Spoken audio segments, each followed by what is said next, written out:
of you are asleep, but I'm working. And this is how I would work for you if I am elected City Council President of Maple Heights. It's about 3 or 4 o'clock in the morning. It's so much to do. And I enjoy doing it. My name is Lawrence Lane, and I have a message this morning. Let's start with this. This is my certificate of nomination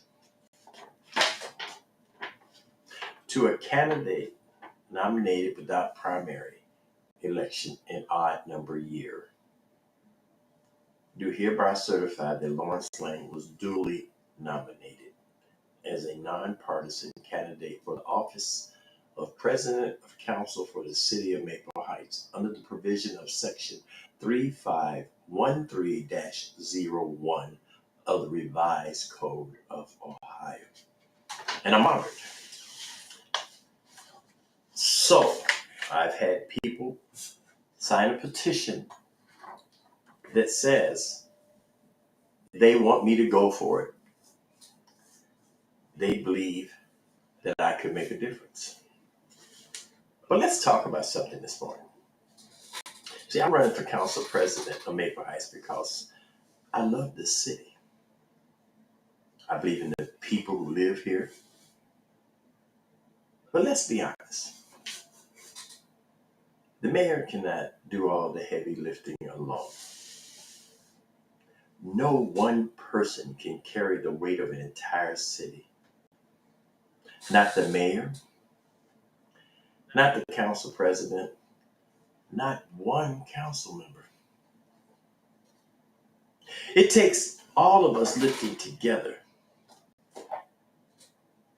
Leadership, residents, and businesses to rebuild Maple Heights into the city we deserve.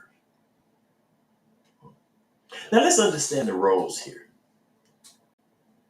Because as I was canvassing, I was asked a lot of questions. And I promised that I would get to those answers. And what I am doing now is answering a lot of those questions. Let's understand the mayor's role and ours. Mayor Annette Blackwell has worked hard to bring improvements to Maple Heights. New roads, safety measures, economic growth, and efforts to restore pride in the city. She has faced challenges and still stayed committed. But let's be clear. The mayor doesn't fix potholes personally. The mayor doesn't mow your lawn, pull your trash cans in, or stop people from parking on the grass. The mayor doesn't pass laws. That's the job of your city council. What the mayor does is she leads the city departments, create vision for the city, and carry out the laws and budget set by your council. If we want a cleaner, safer, more successful city, we must all do our part because we all play a role in that being successful. Residents, take care of your homes and your property. Hey, support local businesses to keep our money circulating in Maple Heights. City Council, pass the laws to protect our neighborhoods. The mayor offices manage the work to keep our city moving forward. A manager. Don't be fooled. But I do know some city council individuals, they don't know their role. So I hope they're listening as well.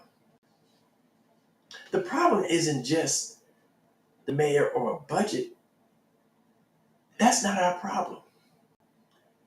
It's division on our city council.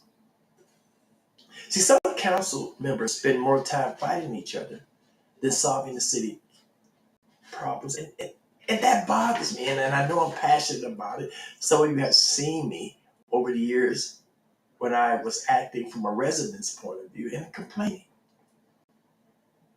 They bring personal grudges, hidden agendas, and political games to the council chambers. While they argue, who suffers?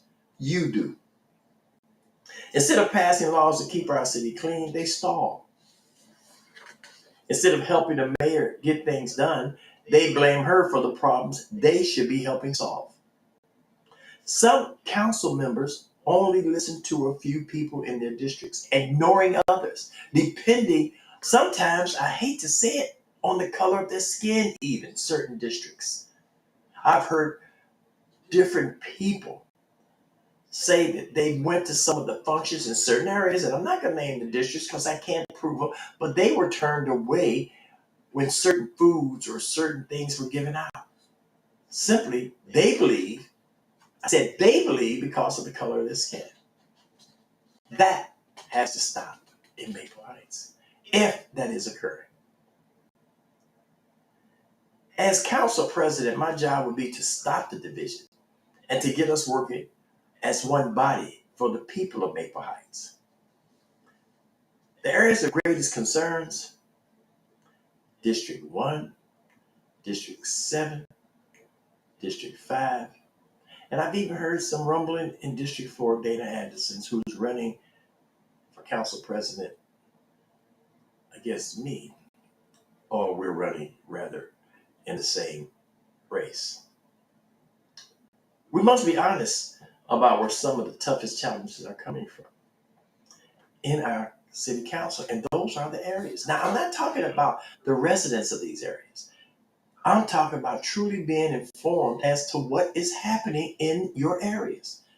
These are the council members and the people that seem to give the most resistance when we try, or when the mayor tries to push legislation, who pretty much she writes, if I'm not mistaken, 75% of it,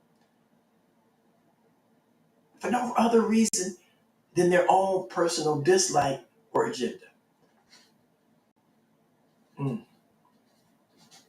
Now, let's deal with some of the areas that I've heard some of the residents talk about, and let's see if we can get some of these things solved.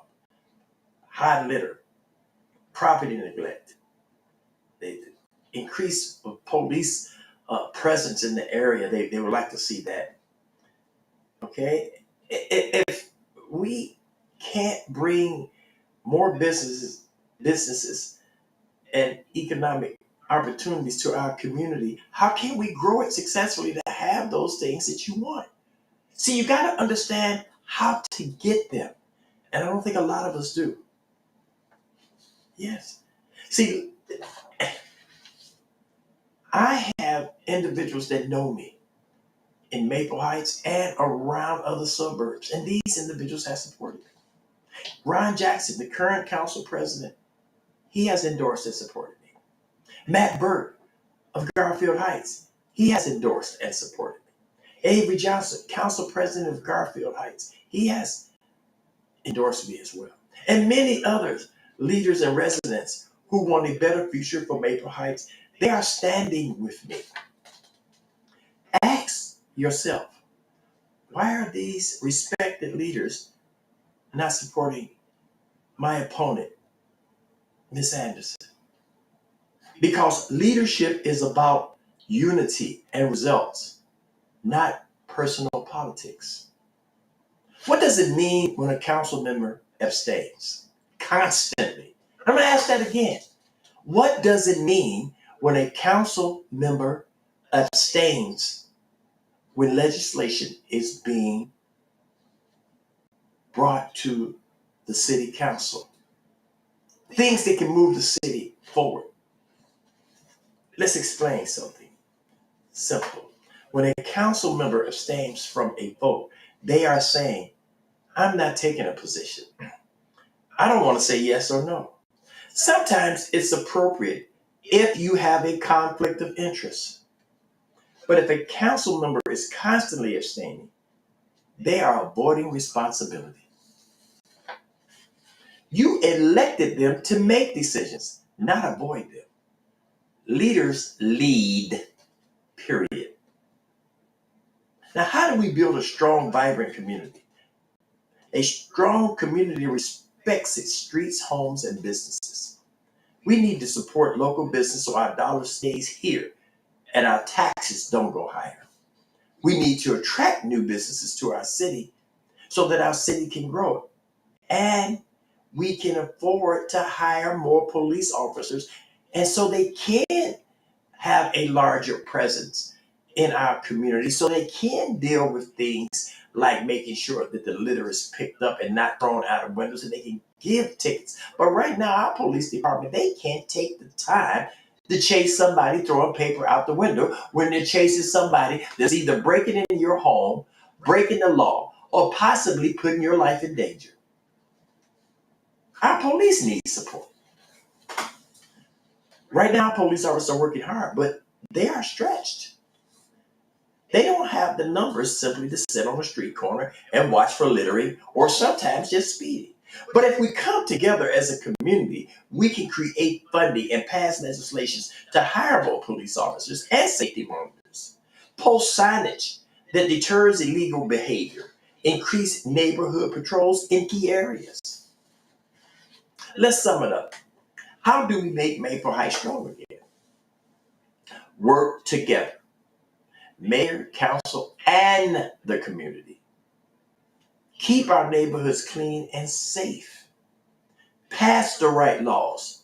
Stop the arguing and start legislating.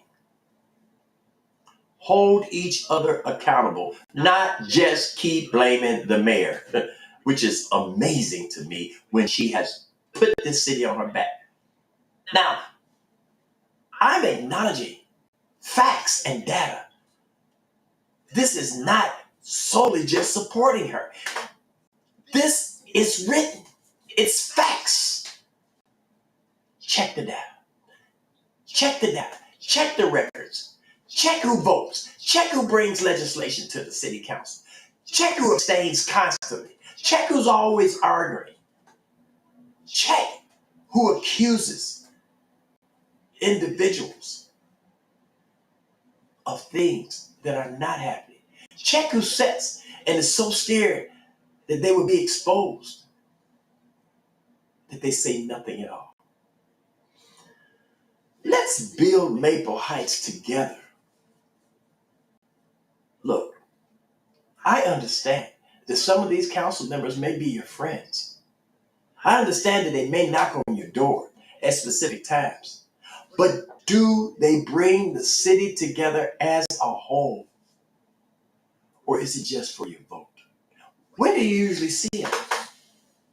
Who's nervous and scared and says nothing at all? We have a lot of people.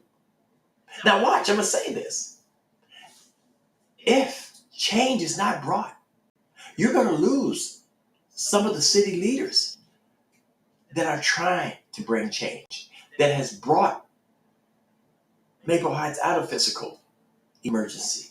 You're going to lose people because they're going to get frustrated and they're going to feel that all the work that they're doing and that they can do, it's not making a difference and the people are not paying attention. Look, this election is important. This election is very important. I don't think you realize how important it is because so many of you don't know what's going on. You don't know what side to believe. All you have to do is check the data of Maple Heights to see. As a matter of fact, I'm going to do it for you. I'm going to check the data again and again and again daily if I am fortunate enough to become your council president. And at each podcast, I'm going to bring information about the past and why we are trying to make a difference now before it's too late. This is serious, Maple Heights. This is not about this side against that side. This is about for the people of Maple Heights. I am begging you, take a look.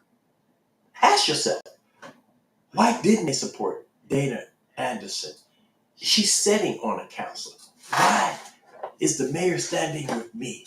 Why is Ron Jackson standing there and endorsing me? Why are all these people supporting Lawrence Lane? Because they know I'll get the job done. This is not an opportunity to play get back either.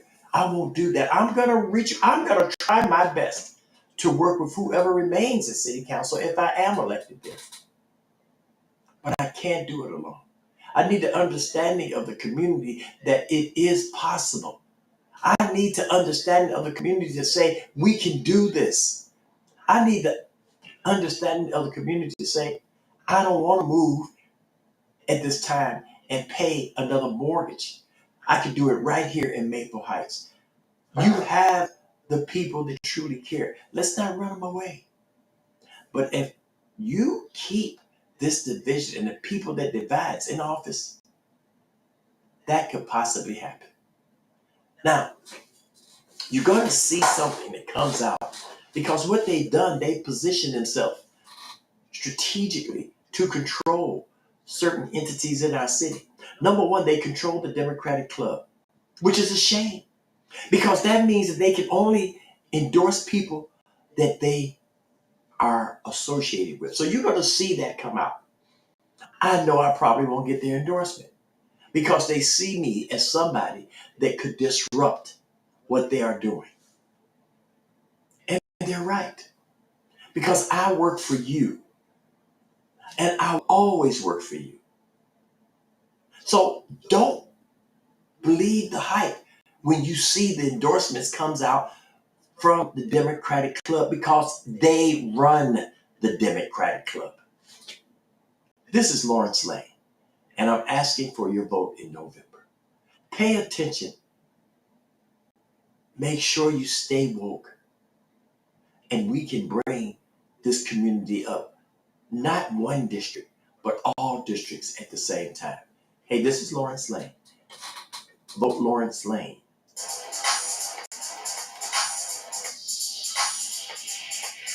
in November.